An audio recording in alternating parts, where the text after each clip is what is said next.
Choutuppal municipal general body సమావేశం శనివారం CPM party కార్యదర్శి వర్గ సభ్యులు దండ అరుణ్ కుమార్ అధ్యక్షతన కామ్రేడ్ కాందాల రంగారెడ్డి స్మారక భవనంలో జరిగింది. ఈ సందర్భంగా సిపిఎం పార్టీ కేంద్ర కమిటీ సభ్యులు చెరుపల్లి సీతారాములు ముఖ్య అతిథిగా పాల్గొని మాట్లాడారు. చౌటుప్పల్ మున్సిపల్ జనరల్ బాడీ సమావేశం శనివారం సిపిఎం పార్టీ కార్యదర్శి వర్గ సభ్యులు దండ అరుణ్ కుమార్ అధ్యక్షతన కామ్రేడ్ కందాల రంగారెడ్డి స్మారక భవనంలో జరిగింది. ఈ సందర్భంగా సిపిఎం పార్టీ కేంద్ర కమిటీ సభ్యులు చెరుపల్లి సీతారాములు ముఖ్య అతిథిగా పాల్గొని మాట్లాడుతూ పేదల పెన్నిధి కష్టజీవుల కార్మికుల పక్షపాతి ఎండి జాంగీర్ గారి సుత్తి కొడవలి నక్షత్రంపై ఓటు వేసి అత్యధిక మెజార్టీతో గెలిపించాలని పిలుపునిచ్చారు. 10 సంవత్సరాల కాలంలో మోడీ ప్రభుత్వం పెట్టుబడిదారులకు రిలయన్స్, అంబానీ, అదానీ లాంటి గ్రూపులకు ఊడిగం చేసి లక్షల కోట్ల రూపాయలు పేదల హక్కులు హరించి వారికి కట్టబెట్టిందని ఆవేదన వ్యక్తం చేశారు.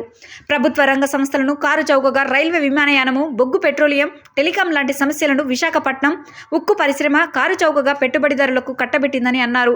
ఈ కార్యక్రమంలో సిపిఎం పార్టీ రాష్ట్ర కమిటీ సభ్యులు పైళ్ల ఆశయ్య గారు, సిపిఎం పార్టీ జిల్లా కమిటీ సభ్యులు ఎండి పాషా, నందిపాటి మనోహర్ గారు, ఆకుల ధర్మయ్య, భక్తుల దాసు, పుష్కగుల రమేష్, పుష్కగల సీను, మహిళా సంఘం నాయకురాలు అమరావతి, మాజీ ఎంపీటీసీ ఆకుల యాదమ్మ, చింతకింది పాండు, ఎర్ర ఊషయ్య, పర్ణ ధర్మారెడ్డి, బాతరాజు, దశరథ, బొడ్డు రాజు, బొమ్మగంటి కృష్ణ, మహమ్మద్ బాషాబాయ్ ఆవాస్ కమిటీ నాయకులు ఎండి ఆజీ బాబా, నరసింహ చీకూరి, ఈదయ్య, సప్పిడి శ్రీనివాసరెడ్డి, దాడి సురేందర్ రెడ్డి, భవన్లో పెళ్లి స్వామి వీరమల్ల యాదయ్య తదితరులు పాల్గొన్నారు.